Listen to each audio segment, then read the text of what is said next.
আল্লাহ তাআলা সাইয়েদনা ইব্রাহিম আলাইহিস সালামকে বললেন যে ইব্রাহিম, এবার আরো বড় একটি কাজে তোমাকে অ্যাসাইন করব, বড় একটি মিশনে পাঠাবো।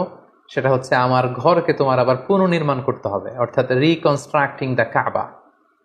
কারণ আমরা জানি কাবা প্রথম নির্মাণ করেছিল ফেরেশতারা, তারপর করেছিল আদম আলাইহিস সালাম, তারপর করেছিল নূহ আলাইহিস সালাম। কিন্তু নূহ আলাইহিস সালামের মহাপ্লাবনে কাবা ধ্বংস হয়ে গিয়েছিল।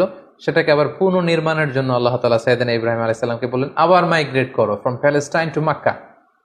আমরা যদি সাইয়েদনা ইব্রাহিম আলাইহিস সালামের জীবনী দেখি, কতবার যে তিনি মক্কা থেকে ফিলিস্তিনে এসেছেন, আবার ফিলিস্তিন থেকে 1200 কিলোমিটার পথ পাড়ি দিয়ে তিনি মক্কায় গিয়েছেন, তার কোনো ইয়ত্তা নেই।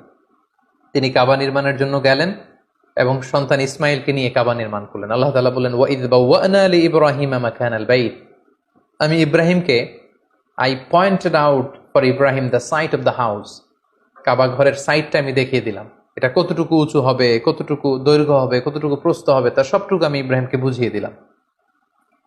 সাইয়েদনা ইব্রাহিম আলাইহিস সালাম সাইয়েদনা ইসমাইল আলাইহিস সালামকে নিয়ে কাবা নির্মাণ শুরু করলেন।